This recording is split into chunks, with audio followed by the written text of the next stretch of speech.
히브리서 10장 5절입니다.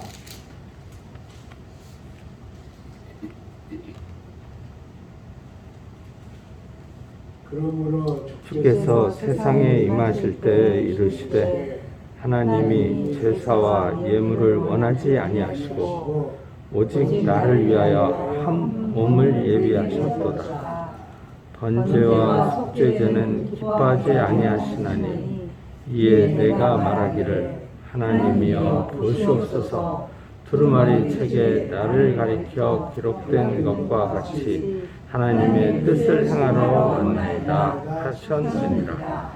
위에 말씀하시기를 주께서는 제사와 예물과 번제와 속죄제는 원하지도 않으시고 기뻐하지도 아니하신다 하셨고 이는 다 율법을 따라 드리는 것이라. 그 후에 말씀하시기를 보시옵소서 내가 하나님의 뜻을 행하러 왔나이다 하셨으니 그 첫째 것을 폐하심은 둘째 것을 세우려 하심이라. 이 뜻을 따라 예수 그리스도의 몸을 단번에 들이심으로 말미암아 우리가 거룩함을 얻노라. 제사장마다 매일 서서 섬기며 자주 같은 제사를 드리되 이 제사는 언제나 죄를 없게 하지 못하거니와 오직 그리스도는 죄를 위하여 한 영원한 제사를 드리시고 하나님 우편에 앉으사 그 후에 자기 원수들을 자기 발등상이 되게 하실 때까지 기다리시나니 그가 거룩하게 된 자들을 한 번의 제사로 영원히 온전하게 하셨느니라. 또한 성령이 우리에게 증언하시되 주께서 이르시되 그날 후로는 그들과 맺을 언약이 이것이라 하시고 내 법을 그들의 마음에 두고 그들의 생각에 기록하리라 하신 후에 또 그들의 죄악 그들의 불법을 내가 다시 기억하지 아니하리라 하셨으니 이것들을 사하셨은즉 다시 죄를 위하여 제사 드릴 것이 없느니라. 아멘.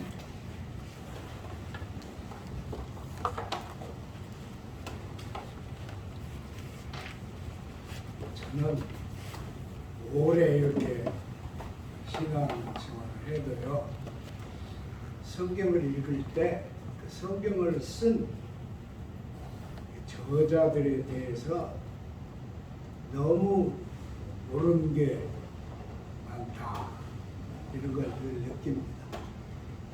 그래도 그 중에 이름이 나타나 있는 그런 저자들은 우리가 그동안에 공부를 하면서 조금씩 알게 되었지요. 그러나 이 히브리서 저자는 누군지 전혀 알지 못합니다. 옛날 성경, 그러니까 오래된 성경에는 히브리서 저자를 바울이라 그렇게 적혀 있습니다. 그렇지만은 그동안에 학자들이 연구를 하면서 이건 아무래도 바울은 아니다. 바울과 비슷하게 기록을 하지만은 바울의 어투는 아니다. 그래서 그걸 이제 바울이 저자가 하는 걸 고쳤습니다. 그 후로는 누가 히브리서 저자일까? 전혀 알 수가 없죠. 다만 한 가지를 우리가 아는 것은 이 히브리서 저자가 엄청나게 히브리 종교에 정통한 그런 사람이다 하는 것은 알게 되죠. 또 만일 이 히브리서가 우리 신약 성경에 없었다면 우리는 로마서를 제대로 이해를 할 수 없게 됩니다. 갈라디아서, 그의 바울 서신들, 또 복음서들 우리가 이해하는데 많은 어려움을 겪었을 것이다, 그렇게 생각합니다. 이 히브리서 저자가 오늘의 이 본문에서는 제사에 대한 말을 하는데 이 사람의 이 제사에 대한 말을 기록한 시기는 아무래도 예수의 사건과 예루살렘 성전의 파괴, 예수님이 십자가에 달리시고 부활하시고 승천하시고 약 40년, 한 35년 지난 후에 예루살렘 성전은 완전히 파괴되었습니다. 그래서 오늘 우리가 보는 그 통곡의 벽이라고 하는 벽 하나만 남아 있습니다. 그러니까 그 사이, 그러니까 예수님 사건이 있었고 그 다음에 그 예루살렘 성전이 전쟁에 의해서 완전히 파괴된 그 사이에 히브리서는 기록을 했을 것이다. 그 사이에는 기록할 만한 것이 없죠. 이렇게 기록한 이 사람이 그 제사가 오형이다. 그래서 이제는 그 제사가 필요 없다. 이렇게 선언을 하는 거예요. 여러분, 유대인들은 나면서부터 유대교 문화 속에서 났습니다. 그래서 자라면서 유대교인으로 자랍니다. 그러니까 유대인은 그 이단자가 하나도 없습니다. 만일 이단자가 있으면 아무도 모르게 살해해버립니다. 유대인이라고 하는 것, 지금 그 새 이스라엘이 서기 전에는 유대인이 세계 각국에 흩어져 살았잖아요. 그래도 이단자가 없습니다. 그 사이에 이단자가 하나 나왔는데 그 사람은 스피노자입니다. 스피노자는 뭐라고 말합니까? 유대인들이 말하는 유일신은 유일신이 아니다. 그렇게 했어요. 유일신은 누구냐? 우리는 모른다. 그렇게 했어요. 정직하지 않아요? 그런데도 스피노자가 암스테르담의 피신에 살았는데 암스테르담에 있는 유대인들이 스피노자를 죽이려고 했습니다. 그래서 파문을 시켰는데 이 출입구, 그 유대인 회당 출입구에 스피노자를 눕혀놓고 모든 시인자들이 스피노자를 밟고 지나갔습니다. 그러면 그날 온 신자들이 사람 밟고 지나가면 그 사람은 죽습니다. 근데 스피노자는 요행에 안 죽었어요. 그 대신 폐결핵이 걸렸습니다. 그래서 일생, 물론 결혼하지 않고 일생 살았는데 일생 동안 그 결핵을 앓으면서 공부를 했습니다. 그 후에 스피노자의 그 이단적인 발언 때문에 유대교가 서럽게 되었습니다. 그래서 랍비들의 사상이 변화를 가져오게 되었습니다. 그러니까 그 외에 유대인 중에 이단자는 없습니다. 모두가 유대교예요.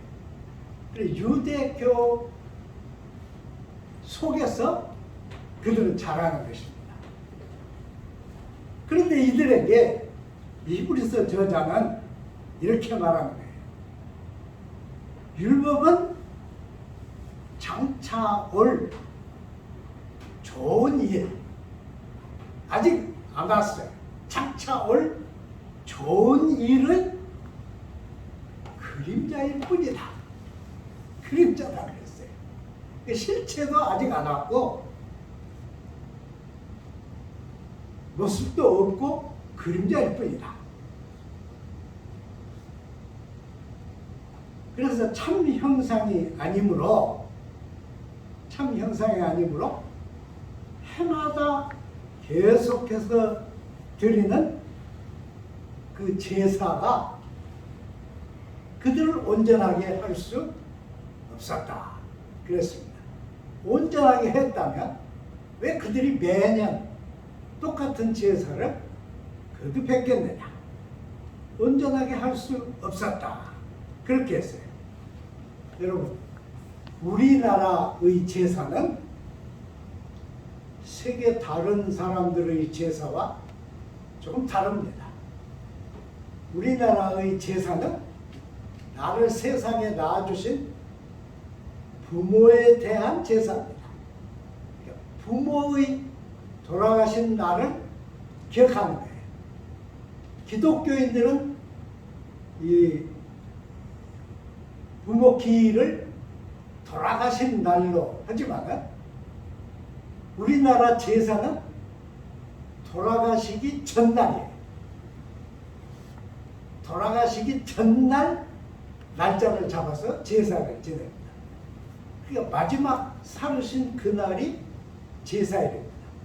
그리고 우리는 제사가 오직 부모님에게 음식을 바치는, 그리고 예를 하는, 절을 하는, 그것이 우리의 제사죠. 우리 제사도 자꾸 바뀝니다. 제가 자랄 때는 할아버지,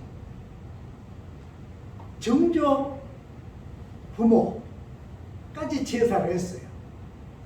그 정조 부모의 제사를 하는데 직계 자손이 없으면 반계 자손이 정계 부모 제사를 했습니다. 그 가난할 때 그렇게 제사를 했어요. 지금은 아마 그렇게 안 할 거예요. 지금 많이 바뀌었어요. 그런데 그 외에 다른 나라의 제사는 그런 제사가 아닙니다. 특히 히브리 민족이 드리는 제사는 그런 제사가 아니에요. 이것은 과오를 처리하는, 살아오면서 전리를 과오를 처리하는 그 사회의 민족적 행사였습니다. 그래서 이제 다른 때도 제사를 드리지만은 개인 혹은 가족들이 제사를 드리지만은 한날은 온 국민이 다 모여서 제사를 드립니다. 그것이 이제 욤키퍼죠. 대속죄일. 그래서 대속죄일은 모든 사람이 다 예루살렘 성전에 다 모입니다. 그러니까 그 성전에 모인 사람들이 성전 뜰 안에도 다 못 들어가요. 그럼 성전에 들어간 사람들, 성전 뜰에 있는 사람들, 그리고 이방인의 뜰에 있는 사람들, 그리고도 못 들어가고 밖에 쫙 서 있습니다. 그렇게 하고 제사를 드리는데, 그렇게 이 제사들은 매년 거듭했습니다. 그리고 이 욤키퍼의 제사에 못 가면 히브리 사람의 명단에서 제거됩니다. 그러니까 얼마나 대단해요. 그런 제사를 히브리서를 기록한 이분은 그것이 그림자에 불과했기 때문에 더 이상 필요 없다. 더 이상 해서는 안 된다. 의미도 없고 그렇게 할 내용도 없다. 이렇게 했어요. 우리가 상식적으로 알 수 있는 것은요, 히브리서 저자가 이것을 쓰고 얼마 후에 유대인들이 일어나서 로마 군대와 전쟁을 시작했습니다. 그러니까 파견되어 있는 사람들만 가지고는 제압을 시킬 수가 없었어요. 그래서 본국에서 로마에서 군대를 보내가지고 전쟁을 했습니다. 완전히 초토화시키고 무엇을 가지고 있어서 살만한 사람들은 팔레스틴에서 모조리 내쫓았습니다. 그러니까 성전이 없어졌죠. 이렇게 히브리서 저자가 말한 대로 제사 제도는 없어졌습니다. 종교적인 힘에 의해서 없어진 게 아니고 사회적인 전쟁에 의해서 제사 제도는 없어졌습니다. 그런데 이 히브리서 저자는 이렇게 제도가 없어지기 전에도 하나님께서 제물을 원치 않으셨다. 이렇게 합니다.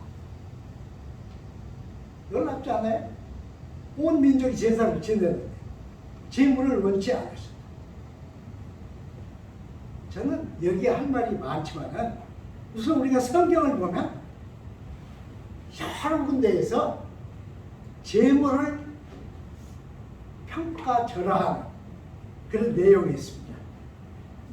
우선 이사야서 1장 11절을 보면 너희의 무수한 제물이 내게 무엇이 유익하느냐? 무엇이 유익하뇨? 나는 수양의 번제와 살찐 짐승의 기름에 배불렀고 나는 수송아지나 어린 양이나 수염성의 피를 기뻐하지 아니하노라. 똑같이 이사야서 1장 12절 13절에 보면 내 바닥만 밟을 뿐이라. 그래서 이렇게 했어요. 헛된 제물을 다시 가져오지 마라.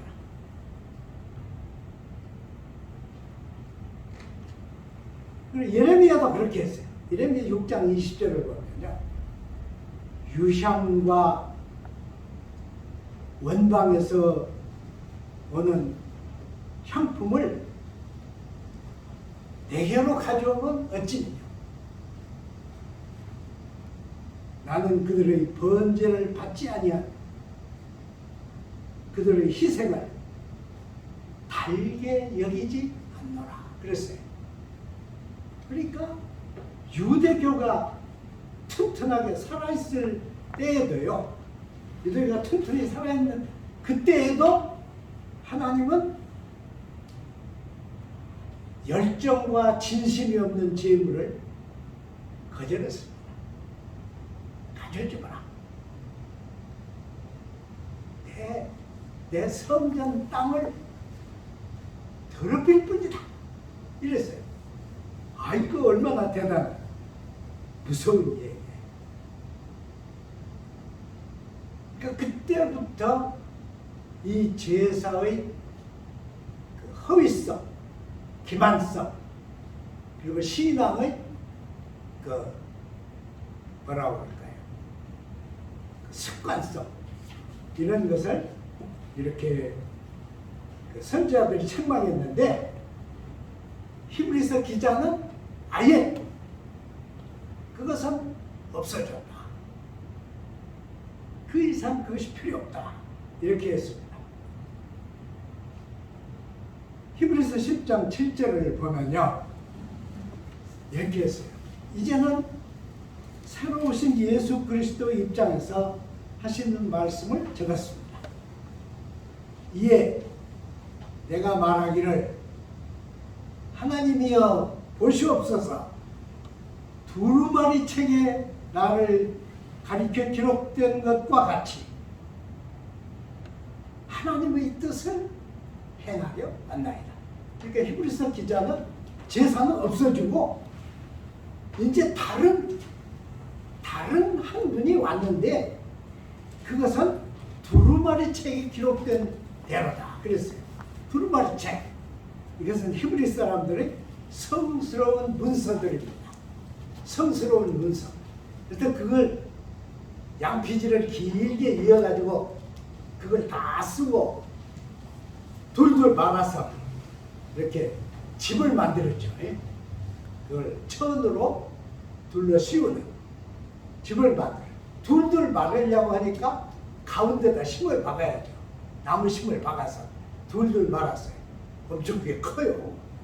근데 그래서 이들은 그 안식일에 성경을 읽으려고 하면 그걸 가지고 나오는데 이걸 얼마나 소중히 여겼던지 이것은 사람이 어깨에 메고 나왔는데 어깨에 맨 사람을 땅을 밟지 못하게 했어.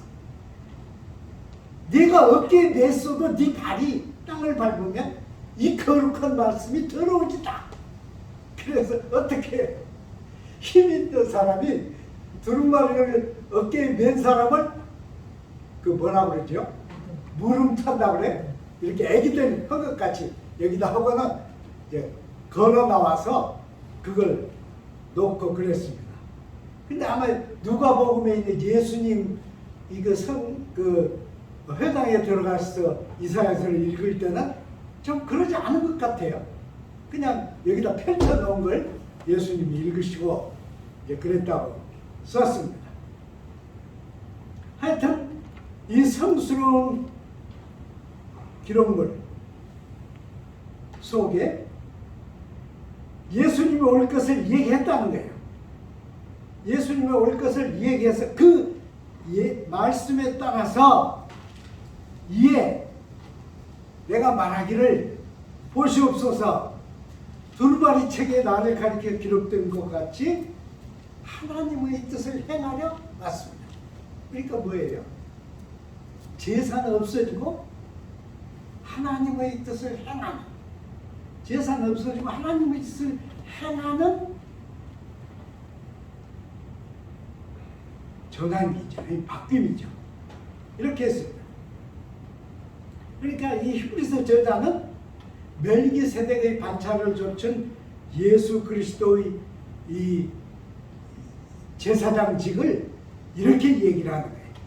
이렇게 하나님의 뜻을 행하러 온 것이다.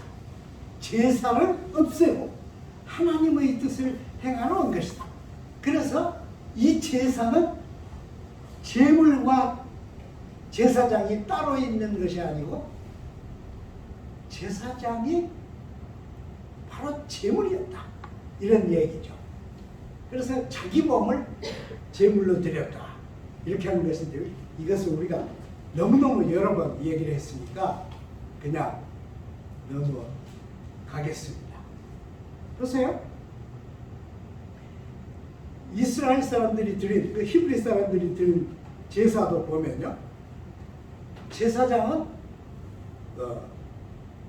미리 제사에 임하던 제사장은 자기 일을 이렇게 하다 요사의 목사들 같이 자기 일 이렇게 하고 또 뭐 돌아다니고 그러고 밥 먹고 그러고 이렇게 와서 예배 드리는 게 아니고 제사를 드리는 제사장은 미리 온 몸을 깨끗이 씻고 입을 옷도 층층이 다 놓고 내일로부터 다 갈아입은 다음에 와서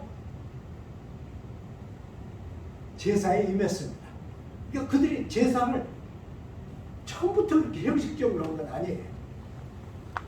그들은 사람을 잡을 수가 없으니까 동물을 잡아서 바쳤는데 이 동물이 죽을 때 죄를 범한 사람도 죽는다고 여겼습니다. 그래서 그렇게 해서 이제 제사를 드렸어요. 그러나 그 제사는요, 제사는 제사장이 따로 있고 제물은 제물대로 따로 있고 그래도 법칙에 따라서 레위기에 보면 법칙이 다 나와 있어요. 법칙에 따라서 제사를 드렸습니다. 그러나 하나님의 뜻을 행하러 온 이분은 제물이 없어. 그리고 자기 그 제사장직도 레위인의 제사장직을 따른 것이 아닙니다. 그래서 멜기세덱의 반차를 좇았다. 그렇게 했죠. 그러니까 지금까지의 전통하고 완전히 다른 제사죠. 말하자면. 근데 사실은 그건 성전에서 드려진 제사가 아니에요. 여러분 아신 대로 골고다 언덕에서 죽은 거죠. 십자가에 달린 거죠. 그러니까 모든 과거의 그 수천 년 이어온 모든 제사를 예수의 사건에 흡수시킵니다. 그리고 예수의 사건과 융합시켜서 제사가 그냥 파괴된 게 아니고 완전히 온전하게 이루어졌고, 그래서 그 이상 제사는 없다. 이렇게 했습니다. 그래서 그 제사는 그러면 무엇을 가져온 거냐 하는 그 질문에, 그 일어나는 질문에 히브리서 저자는 이렇게 했어요. 그들의 죄와 그들의 불법을 내가 다시 기억하지 아니하리라. 16절. 내가 다시 기억하지 아니하리라. 그랬어요. 다시 기억하지 않는다는 말은 무슨 말이에요? 기억을 지우겠다. 이 얘기예요. 이거 하나님의 입장에서 하시는 얘기예요. 기억을 지우겠다. 근데 여러분, 기억이 지워집니까? 저는 1935년에 태어났으니까 일본 사람들이 우리를 다스리는 전쟁 중에 저는 태어났어요. 그때 태어나서 자란 기간을 저는 절대로 잊지 못합니다. 그 가난.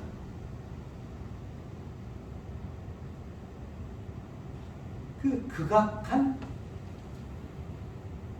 형벌적인 삶이었어요. 형벌적인 삶. 그래서 병들면 애들이 다 죽어갔어요. 저는 아무리 그걸 지우려고 해도 못 지웁니다. 제 속에 있는 말씀을 하나 드리면 이래요. 여러분, 우리가 밥 먹으려고 이렇게 상에 앉으면 좀 그런 것도 있잖아요. 뭘 먹어? 그런 것도 있잖아요. 그러면 이 머릿속에 팍 튀어오는 게 뭐냐고. 옛날. 아무것도 먹을 것이 없어서 외놈들이 옥수수를, 만주산 옥수수를 배급 줬는데 그것도 많이 주는 게 아니에요. 그것도 못 먹게 해. 그래서 그걸 훔쳐가지고 그때 놓고 집 밖으로 나가서 혼자서 깽이로 먹는. 제가 웃으니까 재미있는 것 같아도 얼마나 큰 비극이에요. 그 지우지 못합니다. 저는 시골에서 컸는데 촌놈 근성도 지우지 못합니다. 전 자라면서 나쁜 짓도 많이 했는데 무슨 짓을 해도 자기의 나쁜 짓 기억을 못 지웁니다. 지워집니까? 못 지워. 그래서 하나님이 하시는 이 말씀은 간단하지만 엄청난 뜻입니다. 무엇이에요? 너희들의 과거를 그 이상 내가 기억하지 않고 지우겠다. 우리 기억을 지우는 게 아니에요. 우리 각자의 기억을 지우는 게 아닙니다. 뭐예요? 하나님의 기억을 지우겠다. 하나님 자신의 기억을 지우겠다.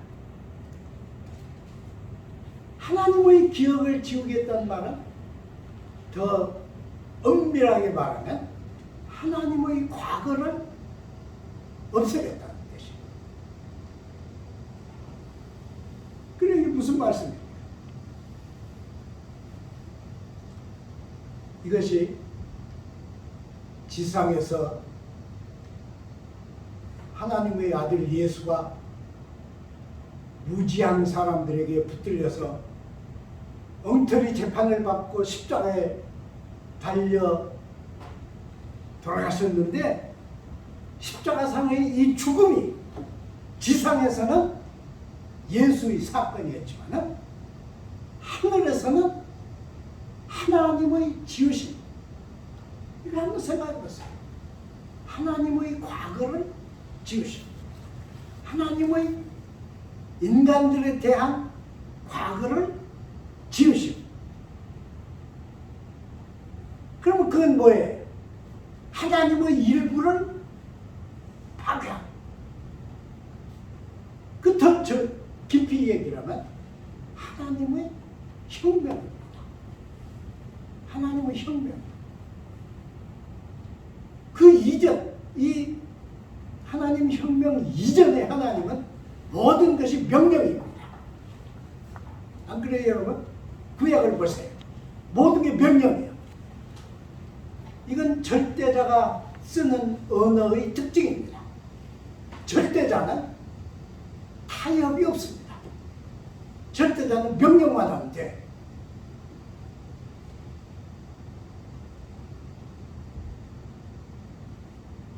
그런데 예수의 사건을 통해서 하나님은 자기의 모든 권위와 힘과 그것을 깨뜨리셨습니다.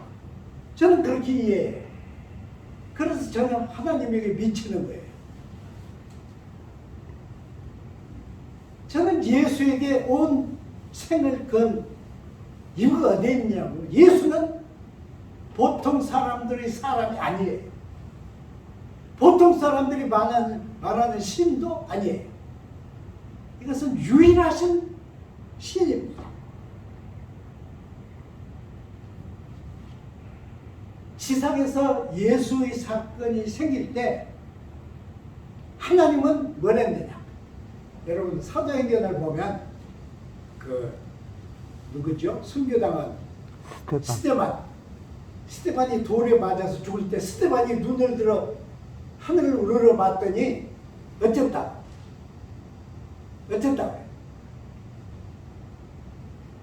주께서 서 계셨어. 주께서 하나님 우편에 앉아 계신 게 아니라 주께서 서 계셨어. 그래서 스데반은 어떤 주님을 봤어요? 요동치는 주님이죠. 그렇게 주님으로 봤어요. 근데 어떻게 해도 온전한 하나님이 모두를 다 쓸어버려도 되실 하나님이 인간들에 대한 자기의 기억을 지운다. 이 지우는 거, 컴퓨터를 쓰시는 분들은 다 잘 아실 거예요. 막 이렇게 쳐가지고 잘못해서 그 키 하나만 탁 건드리면 여태까지 쓴 게 완전히 싹 없어지죠. 제가 컴퓨터 쓰면서 제일 화를 낸 것은 그거예요. 설교를 거의 다 썼는데 어떻게 막 설교 쓰면서 막 거의 그러죠. 사람이 광적이죠. 그래서 하다가 어떻게 보면 그 키를 눌러가지고 싹 없어져 버립니다. 그럼 어떻게? 몇 시간 동안 몇 시간이고 며칠 동안 생각해가지고 몇 시간 동안 막 쓴 것이 싹 없어집니다.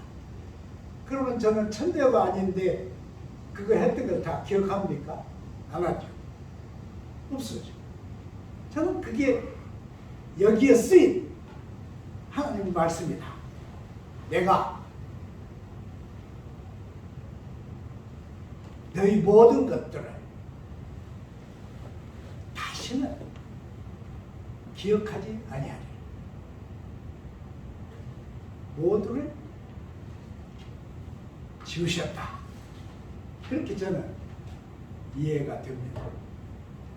자, 이제 끝으로 히브리서 10장 14절에서 17절을 보면 그가 거룩하게 된 자들을 한 분의 제사로 영원히 온전하게 하셨느니라. 자, 우리 다 같이 한 번의 제사로 한 번의 제사로 영원히 온전하게 하셨느니라. 온전하게 하셨느니라. 한 번의 제사예요. 단 한 번의 제사. 그것도 성전에서 드리는 제사가 아니고 그냥 십자가상에 드린 제사로 온전하게 했다 그 말씀이에요. 그날 후로는 그들과 맺은 언약이 이것이라. 그날 후로는 새로운 언약이에요. 이것이라. 내 법과 내 법을 그들의 마음에 두고 그들의 생각에 기록하리라. 이제는 종이나 무슨 돌에나 무슨 나무에나 어디다 기록한 게 아닙니다. 그래서 이제 우리들의 살아있는 생물 몸에 살아있는 생물의 가슴에 마음에 기록한 것이다 그랬습니다. 새 언약을 그렇게 기록한 것이다. 이제 제사가 말씀이 됐죠. 제사가 말씀이 됐어. 이 점을 잊으면 안 돼요. 제사가 말씀이 됐어. 이제 제사 제도는 다 얘기했고 이제는 말씀으로 왔어. 그런데 하나님의 말씀이 문제예요. 그렇죠? 여러분 이런 거 알아요? 어떤 분이 서울 가가지고 주번을 좀 줬고요. 주번을 놓쳤어요. 어떤 분이 서울 가가지고 서울에서 최고로 큰 교회 가서 예배를 드렸어요. 그런데 막 우리도 이 찬양대가 안타가 찬양대가 예배 시작하니까 저는 처음에 할 때가 눈물이 찔끔 날라고 그래요. 그런데 그 큰 교회 가가지고 막 대형 찬양대가 그것도 막 전문가들만 모인 찬양대인데 서울교회 다 그러잖아요. 음대 학생들만, 음대 졸업생. 그런데 거기서 막 찬양대가 쫙 하니까 자기가 막 지상에 있는 교회라고 생각이 안 들었대. 그런데 또 성경을 막 부목사가 성경을 쫙 그것도 막 제가 어눌하게 읽는 게 아니라 쫙 읽고 그리고 또 막 찬양대가 쫙 보고 목사님이 나오셔서 막 번쩍번쩍하게 설교를 하니까 자기네 일생에 처음으로 기독교 예배라는 것이 이런 것이다 하는 걸 느꼈다는 거예요.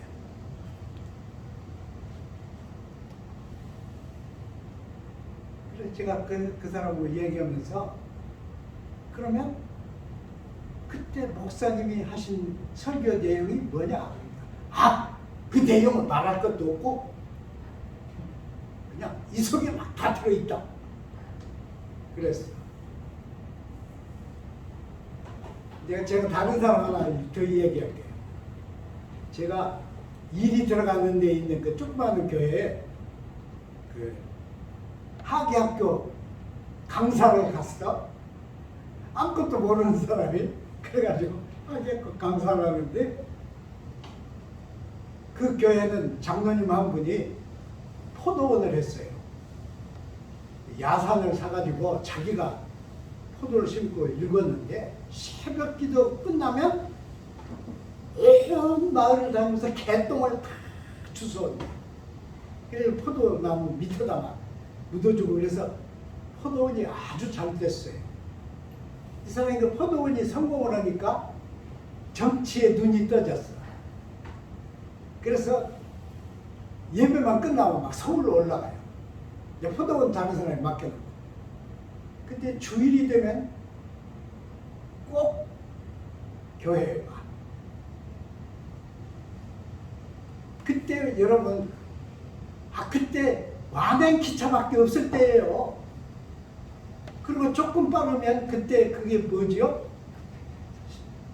그 새마을호가 나오기 전에 풍년호. 예? 풍년. 그런 거 있었어요. 그리고 고속버스는 있지도 않았어.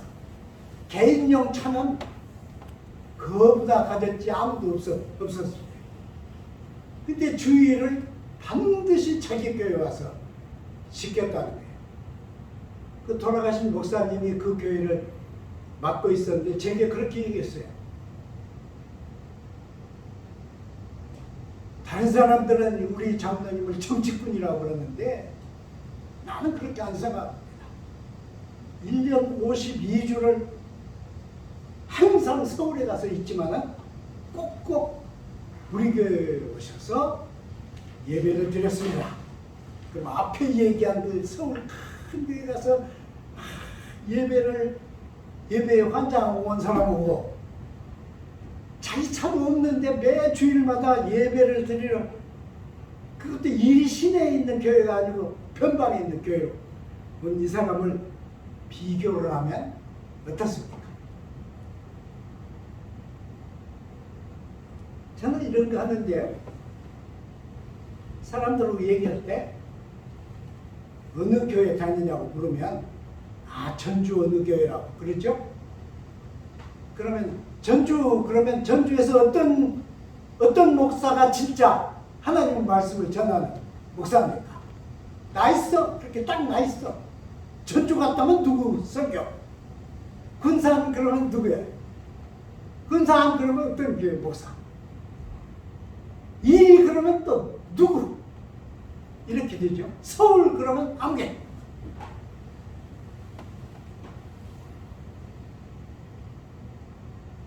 그러면 하나님의 말씀을 들을 수 있는가? 우리는 그렇게 막 쫓아다녔는데 거기 하나님의 말씀이 있는가? 아니죠. 히브리서를 기록한 사람은 새 언약의 말씀을 너희 마음에 기록하고 너희 생각에 두었도다. 이렇습니다. 그러니까 의미 없이 드리던 제사는 없어졌고 자기를 제물 삼아서 드린 예수의 제사 온전히 한 번에 완성한 이 제사는 그 제사를 완성함과 동시에 모든 제사의 내용을 하나님의 말씀으로 전환시켰어요. 하나님의 말씀에 융합된 것입니다. 이제는 제사는 없어요. 이제 하나님 말씀에 있어요. 그러면 이 새 언약의 말씀은 어디에 있느냐?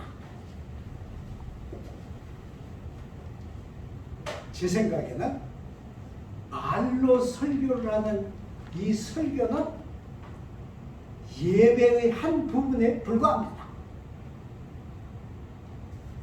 제 아무리 말을 잘해도 이 속에는 하나님의 말씀은 찌꺼기나 부스러기만 있습니다. 없어요. 하나님의 말씀 어디에 있어요? 여기 있어요. 여기 있는 거예요.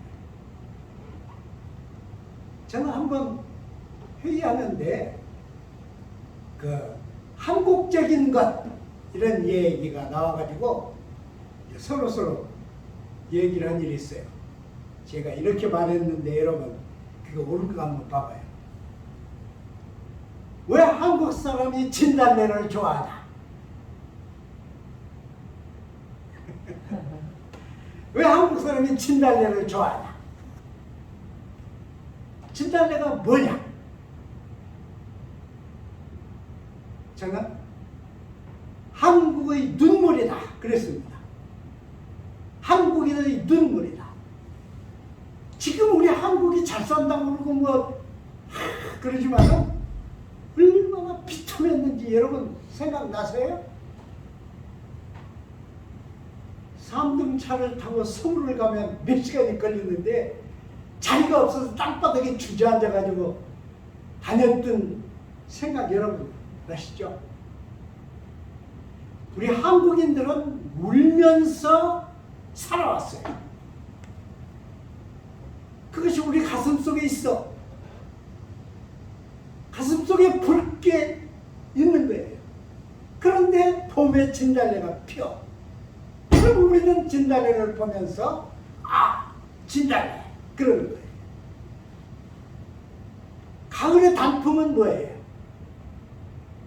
왜 단풍이 노랗게 했다가 빨갛게 됐다가 쓰러집니까? 단풍은 나무들의 피눈물이에요. 우리가 보는 단풍은 그냥 나무의 피 아니고 나무들의 피눈물입니다.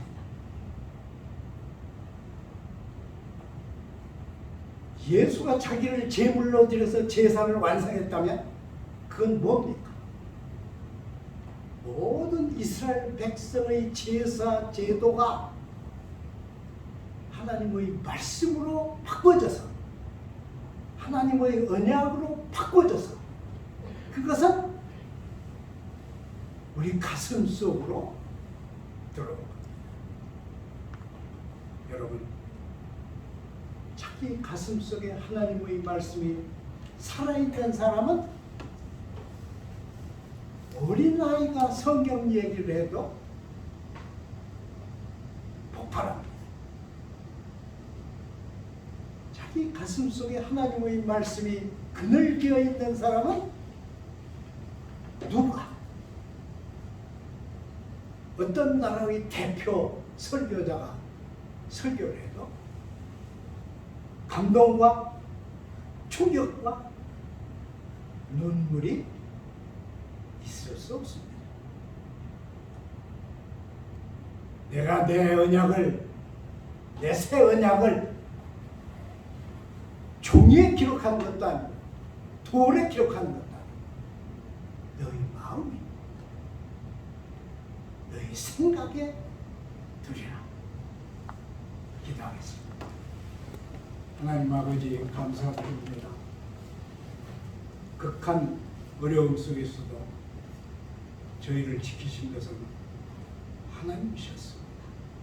우리가 건강해서 이렇게 활동하는 게 아니고 이것은 오직 하나님의 은총입니다. 하나님 우리 속에 계시기 때문에 우리는 건강하고 하나님이 우리와 함께 계시기 때문에 우리가 무엇을 먹어도 영양이 되는 것입니다. 하나님이 우리와 함께 계시면 우리가 이 부족한 교회에서 하나님을 예배해도 하나님의 시선과 하나님의 불꽃과 하나님의 음성은 우리의 가슴을 채우고 우리의 인격을 채울 것입니다. 함께하여 주옵소서.